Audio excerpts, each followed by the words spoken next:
NMMS ಪರೀಕ್ಷೆಯನ್ನು ತೆಗೆದುಕೊಳ್ಳುತ್ತಿರುವಂತಹ 8ನೇ ತರಗತಿ ವಿದ್ಯಾರ್ಥಿಗಳಿಗೆ ಕೋಲಾರ ಡಯಟ್ ವತಿಯಿಂದ ನಿಮಗೆ ಸ್ವಾಗತ. ನಾವು ಇಂದಿನ ತರಗತಿಯಲ್ಲಿ ಸ್ಯಾಟ್ ಪತ್ರಿಕೆ 2 ವ್ಯಾಸಂಗಿಕ ಪ್ರವೃತ್ತಿ ಪರೀಕ್ಷೆ ಪತ್ರಿಕೆ ಇದರ ಬಗ್ಗೆ ಚರ್ಚಿಸೋಣ. ಇದರಲ್ಲಿ ನಾವು ವ್ಯಾಸಂಗ ಮಾಡುತ್ತಿರುವಂತಹ ಅಧ್ಯಯನ ಮಾಡುತ್ತಿರುವಂತಹ ಗಣಿತ, ವಿಜ್ಞಾನ, ಸಮಾಜ ವಿಜ್ಞಾನದ ಬಗ್ಗೆ ಪ್ರಶ್ನೆಗಳನ್ನು ಕೇಳಲಾಗುತ್ತದೆ. ನಾವು ಇಂದಿನ ತರಗತಿಯಲ್ಲಿ ವಿಜ್ಞಾನ ವಿಷಯಕ್ಕೆ ಸಂಬಂಧಿಸಿದಂತಹ ಮೊದಲನೆಯ ಘಟಕ ಬೆಳೆಯ ಉತ್ಪಾದನೆ ಮತ್ತು ನಿರ್ವಹಣೆ ಎಂಬುದರ ಬಗ್ಗೆ ಚರ್ಚಿಸೋಣ. ಸರ್, ಪ್ರತಿಯೊಬ್ಬ ವ್ಯಕ್ತಿಗೂ ಅಥವಾ ಎಲ್ಲ ಜೀವಿಗಳಿಗೂ ಸಹ ಆಹಾರದ ಅಗತ್ಯವಿದೆ. ಹಾಗೆಯೇ ಅತ್ಯಧಿಕ ಸಂಖ್ಯೆಯಲ್ಲಿ ಇರುವಂತಹ ನಮ್ಮ ಭಾರತದಂತಹ ದೇಶದ ಜನರಿಗೆ ಹಾಗಾದರೆ ಆಹಾರವನ್ನು ಒದಗಿಸುವಂತಹದ್ದು ಹೇಗೆ? ಇದನ್ನು ಅತ್ಯಂತ ಅಧಿಕ ಪ್ರಮಾಣದಲ್ಲಿ ನಾವು ಉತ್ಪಾದನೆ ಮಾಡಬೇಕಾಗತ್ತೆ. ಈ ರೀತಿಯಾಗಿ ಆಹಾರವನ್ನು ಅಧಿಕ ಪ್ರಮಾಣದಲ್ಲಿ ಉತ್ಪಾದಿಸುವಂತಹ ಒಂದು ಪ್ರಕ್ರಿಯೆ ಏನಿದೆ, ಇದನ್ನು ನಾವು ಕೃಷಿ ಅಥವಾ ವ್ಯವಸಾಯ ಎಂದು ಕರೆಯುತ್ತೇವೆ. ಇಂತಹ ಕೃಷಿಯಲ್ಲಿ ನಾವು ಬೆಳೆಯನ್ನು ಬೆಳಿಬೇಕಾಗತ್ತೆ. ಅಂತಹ ಬೆಳೆ ಹಾಗಾದರೆ ಅದರ ವಿಧಾನಗಳು ಅಥವಾ ಬೆಳೆ ಎಂದರೇನು ಅಂತ ಬಂದರೆ, ಯಾವುದಾದ್ರೂ ಒಂದು ನಿರ್ದಿಷ್ಟವಾದಂತಹ ಸಸ್ಯವನ್ನು ನಾವು ಅತ್ಯಂತ ಹೆಚ್ಚಿನ ಪ್ರಮಾಣದಲ್ಲಿ ಉತ್ಪಾದನೆ ಮಾಡೋದಕ್ಕೆ ಬೆಳೆ ಅಂತ ಕರಿತೇವೆ. ಅಂತಹ ಬೆಳೆಯಲ್ಲಿ ಪ್ರಮುಖವಾಗಿ 2 ವಿಧಾನಗಳಿವೆ. ಅದರಲ್ಲಿ ಮೊದಲನೆಯದು ಖಾರಿಫ್ ಬೆಳೆಗಳು ಅಂತ ಕರಿತೇವೆ, ಎರಡನೆಯದು ರಬಿ ಬೆಳೆಗಳು ಅಂತ ಕರಿತೇವೆ. ಸಾಮಾನ್ಯವಾಗಿ ಮಳೆಗಾಲದಲ್ಲಿ ಬಿತ್ತನೆ ಮಾಡುವಂತಹ ಬೆಳೆಗಳು ಯಾವಿವೆ, ಅವುಗಳನ್ನು ನಾವು ಖಾರಿಫ್ ಬೆಳೆಗಳು ಅಂತ ಕರಿತೇವೆ. ಅದಕ್ಕೆ ಉದಾಹರಣೆ ಅಂತಂದರೆ ಭತ್ತ, ಜೋಳ, ಸೋಯಾಬೀನ್, ನೆಲಗಡಲೆ, ಹತ್ತಿ ಮೊದಲಾದಂತಹವಾಗಿದ್ದಾವೆ. ಅದೇ ರೀತಿಯಲ್ಲಿ ಎರಡನೇದಾಗಿ ರಬಿ ಬೆಳೆಗಳು. ಚಳಿಗಾಲದಲ್ಲಿ ಮಾತ್ರ ಇವುಗಳನ್ನು ನಾವು ಬೆಳೀತೇವೆ. ಇಂತಹ ಬೆಳೆಗಳನ್ನು ನಾವು ರಬಿ ಬೆಳೆಗಳು ಅಂತ ಕರಿತೇವೆ.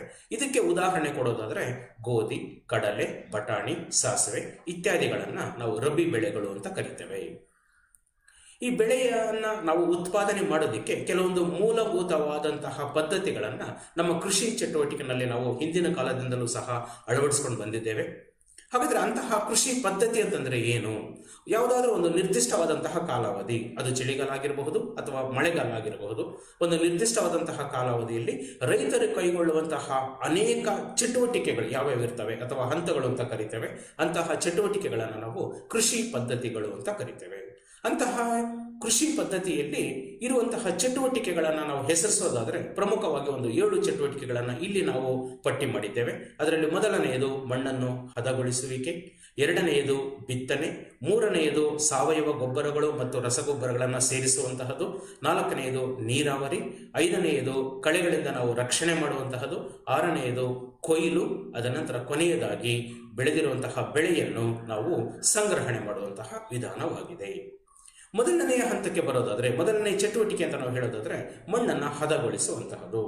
ಎಲ್ಲ ಸಸ್ಯಗಳನ್ನು ಸಹ ನಾವು ಬೆಳಿಬೇಕು ಅಂತಂದರೆ ಮಣ್ಣು ಅತ್ಯಂತ ಪ್ರಮುಖವಾಗಿ ಬೇಕಾಗಿರುವಂತಹ ಒಂದು ವಸ್ತು.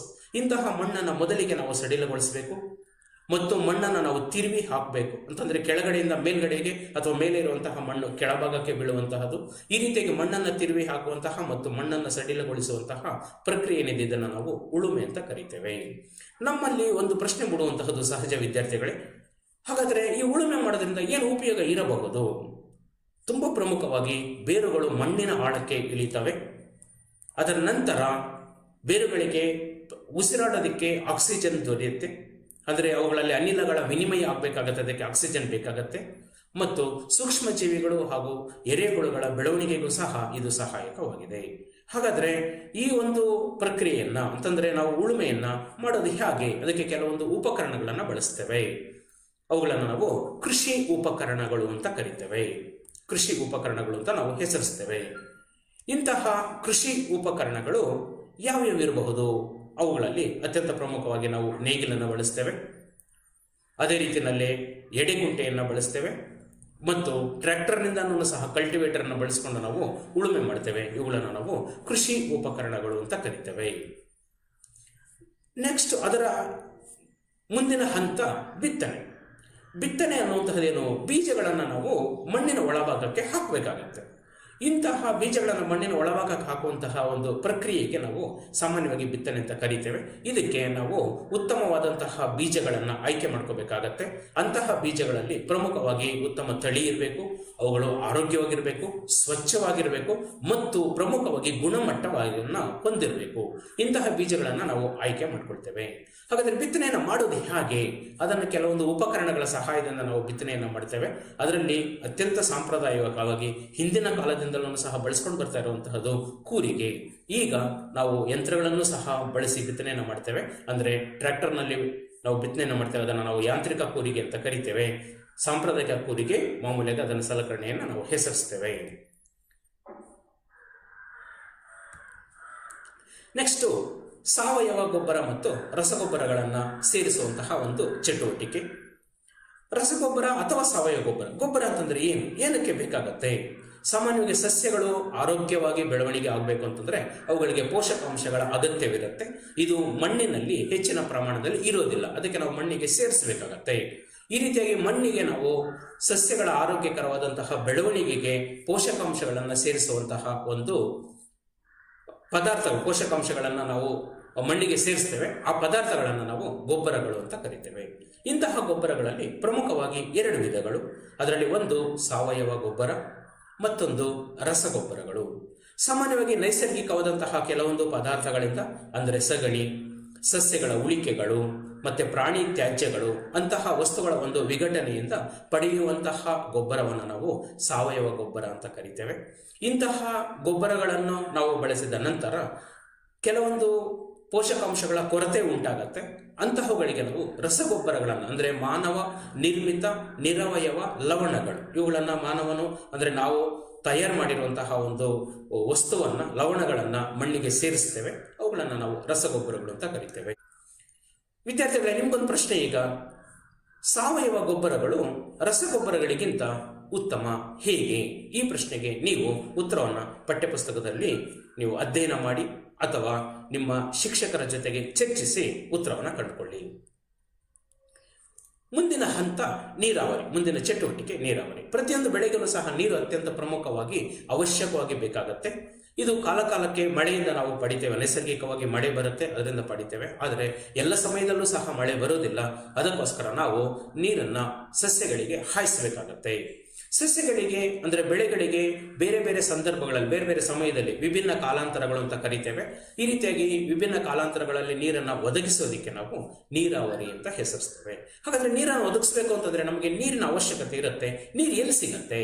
ಅಂತಹ ನೀರಾವರಿ ಸಿಗುವಂತಹದನ್ನು ನಾವು ನೀರಾವರಿಯ ಆಕರಗಳು ಅಂತ ಕರಿತೇವೆ. ಇದನ್ನು ನಾವು ಸಂಗ್ರಹಣೆ ಮಾಡಿ ಇಟ್ಕೊಂಡಿರ್ತೇವೆ. ಹಾಗಾದ್ರೆ ಎಲ್ಲಿ ಸಂಗ್ರಹಣೆ ಮಾಡಿರ್ತೇವೆ? ಒಂದು ಬಾವಿಗಳಾಗಿರಬಹುದು, ಅಥವಾ ಕೊಳವೆ ಬಾವಿಗಳು, ಅಥವಾ ಕೆರೆಗಳು, ಸರೋವರಗಳು, ನದಿಗಳು, ಅಣೆಕಟ್ಟುಗಳು. ಅಂದ್ರೆ ಅಣೆಕಟ್ಟು ಕಟ್ಟಿದಾಗ ನೀರು ನಿಲ್ಲತ್ತೆ, ಅದನ್ನು ನಾವು ಜಲಾಶಯ ಅಂತ ಕರಿತೇವೆ. ಮತ್ತೆ ಕಾಲುವೆಗಳ ಮೂಲಕ ಹರಿಸಿ ನಾವು ನೀರಾವರಿಯನ್ನ ಮಾಡ್ತೇವೆ.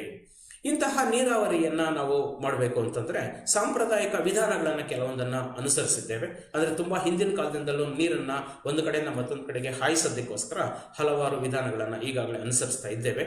ಅವುಗಳಲ್ಲಿ ಒಂದು ಪ್ರಮುಖವಾಗಿರುವಂತಹದ್ದು ಅಗಳು ಅಂತ ಕರಿತೇವೆ. 2ನೇದು ಸರಪಳಿ ಪಂಪ್, 3ನೇದು ಏತ ನೀರಾವರಿ, 4ನೇದು ರಾಹಟ್ ಅಂತ ಕರಿತೇವೆ. ಚಿತ್ರಗಳನ್ನು ಗಮನಿಸಿದ್ರಿ. ಈಗ ನೀರಾವರಿಯ ಆಧುನಿಕ ವಿಧಾನಗಳು ಬಂದಿದ್ದಾವೆ. ಅವೆಲ್ಲವೂ ಸಹ ಸಾಂಪ್ರದಾಯಿಕ ವಿಧಾನಗಳಾಗಿದ್ದಾವೆ. ಈಗ ಆಧುನಿಕ ವಿಧಾನಗಳಲ್ಲಿ ಪ್ರಮುಖವಾಗಿ 2. ಒಂದು ತುಂತುರು ನೀರಾವರಿ ವಿಧಾನ, 2ನೇದು ಹನಿ ನೀರಾವರಿ ಪದ್ಧತಿ ವಿಧಾನ. ವಿದ್ಯಾರ್ಥಿಗಳೇ, ನಿಮಗೊಂದು ಪ್ರಶ್ನೆ. ಈಗ ನೀರಾವರಿಯ ಆಧುನಿಕ ವಿಧಾನಗಳು ಸಾಂಪ್ರದಾಯಿಕ ವಿಧಾನಗಳಿಗಿಂತ ಉತ್ತಮವಾಗಿದೆ ಹೇಗೆ? ಖಂಡಿತವಾಗಿ ಈ ಪ್ರಶ್ನೆಗೆ ನೀವು ಉತ್ತರ ಕೊಡ್ತೀರಿ ಅಂತ ಅನ್ಕೊಂತೇನೆ. ಆಧುನಿಕ ವಿಧಾನದ ತುಂತುರು ವಿಧಾನ, ಹನಿ ನೀರಾವರಿ ವಿಧಾನದ ಚಿತ್ರಗಳನ್ನು ಗಮನಿಸಿ. ಈಗ ಮುಂದಿನ ಹಂತಕ್ಕೆ ಹೋಗೋಣ. ಕಳೆಗಳಿಂದ ರಕ್ಷಣೆ ಮಾಡುವಂಥದ್ದು ಹೇಗೆ? ಹಾಗಾದ್ರೆ ಏನಿದು ಕಳೆ ಅಂತಂದ್ರೆ, ಸಾಮಾನ್ಯವಾಗಿ ನಾವು ಬೆಳೆಯನ್ನ ಬೆಳೀತಾ ಇರ್ತೇವೆ. ಅದರ ಜೊತೆಯಲ್ಲಿ ಬೇರೆ ಬೇರೆ ಸಸ್ಯಗಳು ಸಹ ಬೆಳೀತವೆ. ಅದನ್ನು ನಾವು ಅನಪೇಕ್ಷಿತ ಸಸ್ಯಗಳು, ಅಂದರೆ ಅವಶ್ಯಕವಿಲ್ಲದ ಸಸ್ಯಗಳು ಅಂತ ಕರಿತೇವೆ. ಇಂತಹ ಸಸ್ಯಗಳನ್ನ ಕಳೆ ಅಂತ ಕರಿತೇವೆ. ಅಂದ್ರೆ ಬೆಳೆಯ ಜೊತೆಗೆ ಬೆಳೆಯುವ ಅನಪೇಕ್ಷಿತ ಸಸ್ಯಗಳನ್ನು ಕಳೆ ಎಂದು ಕರೆಯುತ್ತಾರೆ. ಇಂತಹ ಕಳೆಯನ್ನ ನಿವಾರಣೆ ಮಾಡೋದಕ್ಕೆ ಹಲವಾರು ವಿಧಾನಗಳಿದ್ದಾವೆ. ಇದರಲ್ಲಿ ನಾವು ಸಾಂಪ್ರದಾಯಿಕ ವಿಧಾನಗಳನ್ನು ಸಹ ಸೇರಿಸಿಕೊಂಡಿದ್ದೇವೆ. ಅದರಲ್ಲಿ ಬುಡವನ್ನ ಕಿತ್ತು ಹಾಕುವಂಥದ್ದು, ಅಂದರೆ ಸಸ್ಯದ ಬುಡವನ್ನು ಕಿತ್ತು ಹಾಕುವಂತಹದ್ದು, ಅಥವಾ ನೆಲಮಟ್ಟಕ್ಕೆ ಅವುಗಳನ್ನು ಕತ್ತರಿಸುವಂತಹದ್ದು, ಅಥವಾ ಕಳೆಗಳನ್ನು ನಾವು ಕೈಯಿಂದ ಕಿತ್ತು ಹಾಕುವಂತಹದ್ದು, ಇವುಗಳನ್ನೆಲ್ಲವನ್ನು ನಾವು ಸಾಂಪ್ರದಾಯಿಕ ವಿಧಾನಗಳು ಅಂತ ಕರಿತೇವೆ. ಈಗ ಆಧುನಿಕ ಪದ್ಧತಿಗಳಲ್ಲಿ ಯಾಂತ್ರಿಕ ಕೂರಿಗೆಗಳು ಬಂದ್ಬಿಟ್ಟಿದ್ದಾವೆ.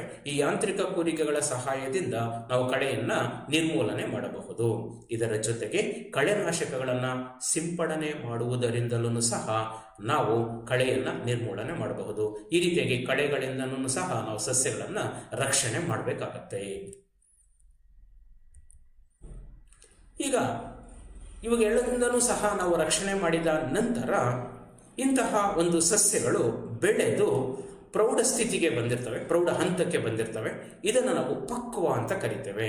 ಈ ರೀತಿಯಾಗಿ ಪಕ್ವವಾದಂತಹ ನಂತರ ಬೆಳೆಯನ್ನು ನಾವು ಕತ್ತರಿಸಬೇಕಾಗತ್ತೆ. ಅಂತಂದ್ರೆ ಕತ್ತರಿಸ್ಬಿಟ್ಟು ಅಥವಾ ಅವುಗಳನ್ನು ಕಟ್ ಮಾಡಿ ಮತ್ತೆ ನಾವು ಸಂಗ್ರಹಣೆ ಮಾಡಿ ಇಟ್ಕೋಬೇಕಾಗತ್ತೆ. ಈ ರೀತಿಯಾಗಿ ಕತ್ತರಿಸುವುದನ್ನು ನಾವು ಕೊಯ್ಲು ಅಂತ ಕರಿತೇವೆ. ಈ ಬೆಳೆಯನ್ನ ಕೊಯ್ಲು ಮಾಡುವಂತಹದ್ರಲ್ಲಿ ಮತ್ತೆ ಹಲವಾರು ವಿಧಾನಗಳಿದ್ದಾವೆ. ಅದರಲ್ಲಿ ಕುಡುಗೋಲುಗಳನ್ನು ತೆಗೆದುಕೊಂಡು ಕೈಗಳಿಂದ ನಾವು ಕೊಯ್ಲನ್ನು ಮಾಡಬಹುದು. ಅಂತಂದ್ರೆ ಕೈಗಳಿಂದ ಕುಡುಗೋಲು ಬಳಸಿ ಕೊಯ್ಲು ಮಾಡ್ತಾರೆ. ಅದನಂತರ ಹಾರ್ವೆಸ್ಟರ್ ಅನ್ನುವಂತಹ ಯಂತ್ರದ ಸಹಾಯದಿಂದಲೂ ಸಹ ಕೊಯ್ಲು ಮಾಡ್ತಾರೆ. ಅದೇ ರೀತಿಯಾಗಿ ಈಗ ಆಧುನಿಕವಾಗಿ ಕಂಬೈನ್ ಅನ್ನುವಂತಹ ಒಂದು ಯಂತ್ರ ಬಂದಿದೆ. ಇಂತಹ ಕಂಬೈನ್ ಯಂತ್ರವನ್ನು ಸಹ ಬಳಸಿ ನಾವು ಕೊಯ್ಲನ್ನು ಮಾಡ್ತೇವೆ. ಈಗ ಚಿತ್ರವನ್ನು ಗಮನಿಸಿ ವಿದ್ಯಾರ್ಥಿಗಳೇ, ಇದು ಕಂಬೈನ್ ಯಂತ್ರ. ಕಂಬೈನ್ ಯಂತ್ರದ ಸಹಾಯದಿಂದ ನಾವು ಕೊಯ್ಲನ್ನು ಮಾಡ್ತೇವೆ. ನಂತರ ಬೆಳೆಯಲ್ಲಿರುವಂತಹ ಧಾನ್ಯಗಳು ಏನಿದ್ದಾವೆ ಇವುಗಳನ್ನು ಕೊಯ್ಲು ಮಾಡಿದ ನಂತರ ದೀರ್ಘಕಾಲದವರೆಗೆ ನಾವು ಸಂಗ್ರಹಣೆ ಮಾಡಬೇಕಾಗತ್ತೆ. ಮನೆಯಲ್ಲಿ ಸಂಗ್ರಹಣೆ ಮಾಡಿ ಇಟ್ಕೋಬೇಕಾಗತ್ತೆ ಅಥವಾ ಗೋದಾಮುಗಳಲ್ಲಿ ಸಂಗ್ರಹಣೆ ಮಾಡಿ ಇಟ್ಕೋಬೇಕಾಗತ್ತೆ. ಈ ರೀತಿಯಾಗಿ ಸಂಗ್ರಹಣೆ ಮಾಡೋದಕ್ಕೆ ನಾವು ಹಲವಾರು ಅಂಶಗಳನ್ನ ಗಣನೆಗೆ ತೆಗೆದುಕೊಳ್ಬೇಕಾಗತ್ತೆ. ಅದರಲ್ಲಿ ಅತ್ಯಂತ ಪ್ರಮುಖವಾಗಿ ತೇವಾಂಶದಿಂದ ಧಾನ್ಯಗಳನ್ನ ದೂರವಾಗಿಟ್ಟಿರಬೇಕು. ಅವುಗಳಿಗೆ ಕೀಟಗಳು ತಗುಲದ ಹಾಗೆ ಇಟ್ಟಿರಬೇಕು. ಇಲಿಗಳು ಮತ್ತೆ ಸೂಕ್ಷ್ಮ ಜೀವಿಗಳಿಂದನೂ ಸಹ ಅವುಗಳನ್ನು ನಾವು ರಕ್ಷಣೆ ಮಾಡಬೇಕು. ಅಂತಹ ಒಂದು ಗೋದಾಮುಗಳು ಅಥವಾ ಗೋಡನ್ಗಳಂತ ಹೆಸರಿಸ್ತೇವೆ. ಇಲ್ಲಾಂತಂದ್ರೆ ನಾವು ಮನೆಯಲ್ಲೇ ಸಹ ಅವುಗಳನ್ನು ಸಂಗ್ರಹಣೆ ಮಾಡಿಡಬಹುದು. ವಿದ್ಯಾರ್ಥಿಗಳು, ಇದಿಷ್ಟನ್ನು ಸಹ ಮುಖ್ಯವಾಗಿ ನಾವು ಅಧ್ಯಯನ ಮಾಡಬೇಕಾಗಿರುವಂತಹ ಅಂಶಗಳ ಬಗ್ಗೆ ತಿಳ್ಕೊಂಡ್ವಿ. ಈಗ ಈ ಒಂದು ಘಟಕದಲ್ಲಿ ಕೆಲವೊಂದು ಮಾದರಿ ಪ್ರಶ್ನೆಗಳು, ಹೇಗೆ ಪ್ರಶ್ನೆಗಳು ಬರಬಹುದು ಅನ್ನೋದ್ರ ಬಗ್ಗೆ ಈಗ ಚರ್ಚೆ ಮಾಡೋಣ. ಮೊದಲನೇ ಪ್ರಶ್ನೆ ನೋಡಿ, ಗಮನಿಸಿ. ಕೃಷಿಯಲ್ಲಿ ಬಳಸುವಂತಹ ಕಂಬೈನ್ ಎಂಬುದು, ಅಂದ್ರೆ ಈಗ ತಾನೇ ನಾವು ಹೆಸರಿಸಿದ್ವಿ ಕಂಬೈನ್ ಅನ್ನುವಂತಹದ್ದು ಒಂದು ಯಂತ್ರ ಅಂತ. ಕಂಬೈನ್ ಅನ್ನುವಂತಹದ್ದು, ಇದಕ್ಕೆ 4 ಉತ್ತರಗಳನ್ನ ನೀಡಲಾಗಿದೆ. ಅದರಲ್ಲಿ ಒಂದನೇ ಉತ್ತರ ಎ, ಕಲ್ಟಿವೇಟರ್ ಮತ್ತು ಟಿಲ್ಲರ್ನ ಜೋಡಣೆ ಮಾಡಿರ್ತಾರ, ಅಥವಾ ಎರಡನೇದಾಗಿ ಹಾರ್ವೆಸ್ಟರ್ ಮತ್ತು ಒಕ್ಕುವ ಯಂತ್ರಗಳ ಜೋಡಣೆ ಮಾಡಿರ್ತಾರ, ಅಥವಾ ಸ್ಪ್ರೇಯರ್ ಮತ್ತು ಕೂರಿಗೆ ಜೋಡಣೆ ಮಾಡಿರ್ತಾರ, ಅಥವಾ ಎಡೆಕುಂಟೆ ಮತ್ತು ನೇಗಿಲದ ಜೋಡಣೆ ಮಾಡಿರ್ತಾರ. ಉತ್ತರ ನೋಡೋಣ. ಉತ್ತರ ಬಿ, ಹಾರ್ವೆಸ್ಟರ್ ಮತ್ತು ಒಕ್ಕುವ ಯಂತ್ರಗಳ ಜೋಡಣೆಯಿಂದ ಸಾಮಾನ್ಯವಾಗಿ ಇದನ್ನ ತಯಾರು ಮಾಡಿರ್ತಾರೆ. ಕಂಬೈನ್ ಅನ್ನುವಂತಹ ಯಂತ್ರವನ್ನ ತಯಾರು ಮಾಡಿರ್ತಾರೆ. ವಿದ್ಯಾರ್ಥಿಗಳೇ, ಮುಂದಿನ ಪ್ರಶ್ನೆಯನ್ನು ಗಮನಿಸೋಣ. ಬಿತ್ತನೆ ಮಾಡಲು ನೀರಾವರಿ ಉದ್ದೇಶಗಳಿಗೆ ಜಮೀನನ್ನು ಮಟ್ಟ ಮಾಡಲು ಬಳಸುವಂತಹ ಒಂದು ಕೃಷಿ ಉಪಕರಣ ಅಂತ ಹೆಸರಿಸ್ತೇವೆ. ಅಂದ್ರೆ ಬಿತ್ತನೆ ಮಾಡೋದಕ್ಕೆ ಮತ್ತು ನೀರಾವರಿ ಉದ್ದೇಶಗಳಿಗೆ ಜಮೀನನ್ನ ಮಟ್ಟ ಮಾಡಬೇಕಾಗತ್ತೆ. ಅದಕ್ಕೆ ನಾವು ಯಾವ ಯಂತ್ರವನ್ನು ಬಳಸ್ತೇವೆ? ಎ, ಲೆವೆಲ್ಲರ್, ಬಿ, ನೇಗಿಲು, ಸಿ, ಎಡೆಕುಂಟೆ, ಡಿ, ಟ್ರ್ಯಾಕ್ಟರ್. ಉತ್ತರ ನಿಮ್ಮ ಹೆಸರಿ ಇದೆ, ಎ, ಲೆವೆಲ್ಲರ್ ಅನ್ನ ನಾವು ಬಳಸ್ತೇವೆ. ಮುಂದಿನ ಪ್ರಶ್ನೆ ನೋಡೋಣ. ರೈತರು ಉತ್ತಮವಾದಂತಹ ಇಳುವರಿ ಪಡೆಯಬೇಕಾದರೆ ಅದಕ್ಕೆ ಯಾವುದನ್ನು ಅನುಸರಿಸಬೇಕು? ಉತ್ತರಗಳನ್ನು ಗಮನಿಸೋಣ. ಎ, ಉತ್ತಮವಾದಂತಹ ಬಿತ್ತನೆ ಬೀಜಗಳನ್ನು ಆಯ್ಕೆ ಮಾಡಿಕೊಳ್ಳುವಂತಹದ್ದು, ಬಿ, ಉತ್ತಮವಾದಂತಹ ನೀರಾವರಿ ವಿಧಾನವನ್ನು ಆಯ್ಕೆ ಮಾಡಿಕೊಳ್ಳುವಂತಹದ್ದು, ಸಿ, ಬೆಳೆಗೆ ಸೂಕ್ತವಾದಂತಹ ಗೊಬ್ಬರವನ್ನು ಆಯ್ಕೆ ಮಾಡಿಕೊಳ್ಳುವಂತಹದ್ದು, ಡಿ, ಈ ಮೇಲ್ಗಡೆಗಿರುವಂತಹ ಎಲ್ಲವನ್ನೂ ಸಹ ನಾವು ಆಯ್ಕೆ ಮಾಡ್ಕೋಬೇಕಾಗತ್ತೆ, ಅಂದ್ರೆ ಬಳಸಬೇಕಾಗತ್ತೆ. ಉತ್ತರ ಸರಿ ಇದೆ. ಮೇಲಿನ ಎಲ್ಲವನ್ನೂ ಸಹ ನಾವು ಅನುಸರಿಸಿದ್ರೆ ಮಾತ್ರ ಉತ್ತಮವಾದಂತಹ ಬೆಳೆಯನ್ನು ಬೆಳೆಯೋದಕ್ಕೆ ಸಾಧ್ಯವಾಗುತ್ತೆ. ಮುಂದಿನ ಪ್ರಶ್ನೆಗೆ ಹೋಗೋಣ. ಕೃಷಿ ವಿಜ್ಞಾನಿಯೊಬ್ಬರು ರೈತನಿಗೆ ತನ್ನ ಜಮೀನಿನಲ್ಲಿ ನಿರಂತರವಾಗಿ ಬೆಳೆಗಳನ್ನು ಬೆಳೆಯದೆ ಖಾಲಿ ಅಥವಾ ಬೀಳು ಬಿಡಲು ಸಲಹೆ ನೀಡಿದ್ದಾರೆ. ಈ ಸಲಹೆಯ ಹಿಂದಿನ ಉದ್ದೇಶ? ಉತ್ತರಗಳನ್ನು ಗಮನಿಸೋಣ. ಎ, ರೈತನಿಗೆ ಬಿಡುವು ನೀಡುವುದು. ಬಿ, ನಿರಂತರವಾಗಿ ಬೆಳೆ ಬೆಳೆಯುವುದರಿಂದ ಮಣ್ಣಿನಲ್ಲಿ ನೀರಿನಂಶ ಕಡಿಮೆಯಾಗುತ್ತದೆ. ಸಿ, ನಿರಂತರವಾಗಿ ಬೆಳೆ ಬೆಳೆಯುವುದರಿಂದ ಮಣ್ಣಿನಲ್ಲಿ ಕೆಲವು ಪೋಷಕಾಂಶಗಳ ಕೊರತೆ ಉಂಟಾಗುತ್ತದೆ. ಡಿ, ನಿರಂತರವಾಗಿ ಬೆಳೆ ಬೆಳೆಯುವುದರಿಂದ ಮಣ್ಣಿನ ಸವಕಳಿ ಉಂಟಾಗುತ್ತದೆ. ವಿದ್ಯಾರ್ಥಿಗಳ ಉತ್ತರಗಳನ್ನು ತೀಕ್ಷ್ಣವಾಗಿ ಗಮನಿಸಿ. ರೈತರಿಗೆ ಬಿಡು ಕೊಡಬೇಕಾ, ಅಥವಾ ಬೆಳೆ ಬೆಳೆಯೋದ್ರಿಂದ ಮಣ್ಣಿನಲ್ಲಿ ನೀರಿನಂಶ ಕಡಿಮೆ ಆಗತ್ತಾ, ಅಥವಾ ಬೆಳೆ ಬೆಳೆಯೋದ್ರಿಂದ ಕೆಲವೊಂದು ಪೋಷಕಾಂಶಗಳ ಕೊರತೆ ಉಂಟಾಗತ್ತಾ, ಅಥವಾ ಬೆಳೆ ಬೆಳೆಯೋದ್ರಿಂದ ಮಣ್ಣಿನ ಸವಕಳಿ ಉಂಟಾಗತ್ತಾ? ಉತ್ತರವನ್ನು ಗಮನಿಸೋಣ. ಉತ್ತರ ನಿರಂತರವಾಗಿ ಬೆಳೆಯನ್ನು ಬೆಳೆಯೋದ್ರಿಂದ ಮಣ್ಣಿನಲ್ಲಿ ಕೆಲವು ಪೋಷಕಾಂಶಗಳ ಕೊರತೆ ಉಂಟಾಗತ್ತೆ. ಅದಕ್ಕೆ ಕೆಲವು ದಿನಗಳ ಕಾಲ ನಾವು ಜಮೀನನ್ನು ಹಾಗೆಯೇ ಬಿಡಬೇಕಾಗತ್ತೆ. ಅದನ್ನು ನಾವು ಬಿಡುವುದು ಅಂತ ಕರಿತೇವೆ. ಮುಂದಿನ ಪ್ರಶ್ನೆಯನ್ನು ಗಮನಿಸೋಣ. ಕೃಷಿ ಅಧಿಕಾರಿಗಳು ಬೆಳೆ ಸಸ್ಯಗಳನ್ನು ಒತ್ತೊತ್ತಾಗಿ ಬೆಳೆಸದೆ ಸಾಕಷ್ಟು ಅಂತರದಲ್ಲಿ ಬೆಳೆಸಲು ರೈತರಿಗೆ ಸಲಹೆ ನೀಡಲು ಕಾರಣ. ಉತ್ತರಗಳನ್ನು ಗಮನಿಸೋಣ. ಸಸ್ಯಗಳಿಗೆ ಸಾಕಷ್ಟು ಸೌರ ಬೆಳಕು ಸಿಗಲು, ಸಸ್ಯಗಳಿಗೆ ಸಾಕಷ್ಟು ಪೋಷಕಾಂಶಗಳು ದೊರೆಯಲು, ಸಸ್ಯಗಳಿಗೆ ಸಾಕಷ್ಟು ನೀರು ಮಣ್ಣಿನಿಂದ ದೊರೆಯಲು, ಮತ್ತು ಡಿ ಈ ಮೇಲಿನ ಎಲ್ಲವೂ. ವಿದ್ಯಾರ್ಥಿಗಳೇ, ಉತ್ತರವನ್ನು ಗಮನಿಸೋಣ. ಈ ಮೇಲಿನ ಎಲ್ಲವೂ ಆಗಿದೆ. ಏಕೆಂದರೆ ಈ ಎಲ್ಲ ಅಂಶಗಳನ್ನು ಸಹ ನಾವು ಅನುಸರಿಸಬೇಕಾಗತ್ತೆ. ಮುಂದಿನ ಪ್ರಶ್ನೆಯನ್ನು ಗಮನಿಸೋಣ. ಲೆಗ್ಯೂಮ್ ಸಸ್ಯಗಳ ಬೇರಿನ ಗಂಟುಗಳಲ್ಲಿ ವಾಸಿಸುವ ರೈಸೋಬಿಯಂ ಎಂಬ ಬ್ಯಾಕ್ಟೀರಿಯಾದ ಕಾರ್ಯ. ಉತ್ತರಗಳನ್ನು ಗಮನಿಸಿದರೆ, ಎ ವಾತಾವರಣದ ನೈಟ್ರೋಜನ್ ಅನ್ನು ಸ್ಥಿರೀಕರಣಗೊಳಿಸುವಂತಹದ್ದು, ಬಿ ನೈಟ್ರೇಟ್ಗಳನ್ನು ಮುಕ್ತ ನೈಟ್ರೋಜನ್ ಆಗಿ ಪರಿವರ್ತಿಸುವುದು, ಸಿ ವಾತಾವರಣದ ತೇವಾಂಶವನ್ನು ಹೀರಿ ಸಸ್ಯಗಳಿಗೆ ಒದಗಿಸುವುದು, ಡಿ ಮಣ್ಣನ್ನು ಸಡಿಲಗೊಳಿಸಿ ಬೇರುಗಳ ಬೆಳವಣಿಗೆಗೆ ಸಹಕರಿಸುವಂತಹದ್ದು. ವಿದ್ಯಾರ್ಥಿಗಳೇ, ಲೆಗ್ಯೂಮ್ ಸಸ್ಯಗಳ ಬೇರಿನ ಗಂಟುಗಳಲ್ಲಿ ಸಾಮಾನ್ಯವಾಗಿ ರೈಸೋಬಿಯಂ ಎಂಬ ಬ್ಯಾಕ್ಟೀರಿಯಾವು ವಾತಾವರಣದಲ್ಲಿರುವಂತಹ ನೈಟ್ರೋಜನ್ ಅನ್ನು ಸ್ಥಿರೀಕರಣಗೊಳಿಸುತ್ತೆ, ಅಂತಂದ್ರೆ ಹೀರಿಕೊಳ್ಳುತ್ತೆ. ಉತ್ತರ ಎ ವಾತಾವರಣದ ನೈಟ್ರೋಜನ್ ಅನ್ನು ಸ್ಥಿರೀಕರಣಗೊಳಿಸುವುದಂತಹದ್ದು. ಮುಂದಿನ ಪ್ರಶ್ನೆಯನ್ನು ಗಮನಿಸೋಣ. ಕಾಫಿ ತೋಟಗಳಿಗೆ ಸೂಕ್ತವಾದಂತಹ ನೀರಾವರಿ ವಿಧಾನ. ಈಗಾಗಲೇ ನಾವು ನೀರಾವರಿ ವಿಧಾನಗಳಲ್ಲಿ ಆಧುನಿಕ ವಿಧಾನಗಳನ್ನು ಹೆಸರಿಸಿದ್ದೇವೆ. ಅಂತಹ ಆಧುನಿಕ ವಿಧಾನಗಳಲ್ಲಿ ಕಾಫಿ ತೋಟಗಳಿಗೆ ಯಾವುದು ಸೂಕ್ತ, ಅಥವಾ ನಾವು ಹಿಂದಿನ ಪ್ರಾಚೀನ ಕಾಲದ ವಿಧಾನಗಳನ್ನು ಅನುಸರಿಸಿದ್ರೆ ಒಳ್ಳೆಯದಾ ಅನ್ನೋದನ್ನು ಗಮನಿಸಿದ್ರೆ, ಎ ರಾಟೆ ವಿಧಾನ, ಬಿ ತುಂತುರು ವಿಧಾನ, ಸಿ ಏತ ನೀರಾವರಿ ವಿಧಾನ, ಡಿ ಸರಪಳಿ ವಿಧಾನ. ನಿಮ್ಮ ಊಹೆ ನಿಜವಾಗಿದೆ. ಉತ್ತರ ಬಿ ತುಂತುರು ನೀರಾವರಿ. ಮುಂದಿನ ಪ್ರಶ್ನೆ. ಸಾವಯವ ಗೊಬ್ಬರಕ್ಕೆ ಸಂಬಂಧಿಸಿದಂತೆ ಇವುಗಳಲ್ಲಿ ತಪ್ಪಾದ ಹೇಳಿಕೆ. ಅಂದರೆ 3 ಉತ್ತರಗಳು ಸರಿ ಇರ್ತವೆ ವಿದ್ಯಾರ್ಥಿಗಳೇ. ಒಂದು ಉತ್ತರ ತಪ್ಪಿರುತ್ತೆ. ಅದನ್ನ ಸೂಕ್ಷ್ಮವಾಗಿ ಗಮನಿಸಬೇಕಾಗತ್ತೆ. ಉತ್ತರ ಎ ಇದನ್ನು ಸಸ್ಯ ಮತ್ತು ಪ್ರಾಣಿ ತ್ಯಾಜ್ಯದಿಂದ ಪಡೆಯಲಾಗುತ್ತದೆ. ಬಿ ಇದು ಸಾಕಷ್ಟು ಹ್ಯೂಮಸ್ ಅನ್ನು ಮಣ್ಣಿಗೆ ಒದಗಿಸುತ್ತದೆ. ಸಿ ಇದು ಸಸ್ಯ ಪೋಷಕಾಂಶಗಳನ್ನು ಹೆಚ್ಚು ಪ್ರಮಾಣದಲ್ಲಿ ಹೊಂದಿದೆ. ಡಿ ಇದನ್ನು ನೈಸರ್ಗಿಕವಾಗಿ ವಿಘಟನೆಯಿಂದ ಪಡೆಯಬಹುದು. ವಿದ್ಯಾರ್ಥಿಗಳೇ ಗಮನಿಸಿ, ಸಸ್ಯ ಮತ್ತು ಪ್ರಾಣಿ ತ್ಯಾಜ್ಯದಿಂದ ಇವುಗಳನ್ನು ಪಡಿತೇವೆ ಗೊತ್ತಿದೆ. ಸಾಕಷ್ಟು ಹ್ಯೂಮಸ್ ಅನ್ನು ಸಹ ಇದು ಮಣ್ಣಿಗೆ ಒದಗಿಸುತ್ತದೆ ಗೊತ್ತಿದೆ. ನೈಸರ್ಗಿಕವಾಗಿ ವಿಘಟನೆಯಿಂದಲೂ ಸಹ ಪಡೆಯಬಹುದು. ಈಗಾಗಲೇ ನಾವು ಚರ್ಚೆ ಮಾಡಿದ ಹಾಗೆ ಇದು ಪೋಷಕಾಂಶಗಳನ್ನು ಕಡಿಮೆ ಪ್ರಮಾಣದಲ್ಲಿ ಹೊಂದಿರುತ್ತೆ. ಆದ್ದರಿಂದ ನಾವು ರಾಸಾಯನಿಕ ಗೊಬ್ಬರಗಳನ್ನು ಸೇರಿಸಬೇಕು ಅಂತ ಹೇಳಿದ್ದೇವೆ. ಅದಕ್ಕೆ ಇಲ್ಲಿ ತಪ್ಪಾದ ಹೇಳಿಕೆ. ಇದಕ್ಕೆ ಉತ್ತರ ಸಿ ಇದು ಸಸ್ಯ ಪೋಷಕಾಂಶಗಳನ್ನು ಹೆಚ್ಚಿನ ಪ್ರಮಾಣದಲ್ಲಿ ಹೊಂದಿದೆ. ವಿದ್ಯಾರ್ಥಿಗಳ ಮುಂದಿನ ಪ್ರಶ್ನೆಯನ್ನು ಗಮನಿಸೋದಾದ್ರೆ, ದೊಡ್ಡ ಪ್ರಮಾಣದಲ್ಲಿ ಜೇನುನೊಣಗಳ ಸಾಕಾಣಿಕೆಯನ್ನ ಹೀಗಂತ ಕರಿತೇವೆ. ಅದರಲ್ಲಿ A apiculture, B sericulture, C pisciculture, D horticulture. ಉತ್ತರ ಗೊತ್ತಿದೆ ನಿಮಗೆ, ಎ ಎಪಿಕಲ್ಚರ್ ಅಂತ ಕರಿತೇವೆ. ಇದುವರೆಗೂ ಈ ನಮ್ಮ ತರಗತಿಯನ್ನ ವೀಕ್ಷಣೆ ಮಾಡಿದಂತಹ ಎಲ್ಲ ವಿದ್ಯಾರ್ಥಿಗಳಿಗೂ ವಂದನೆಗಳು.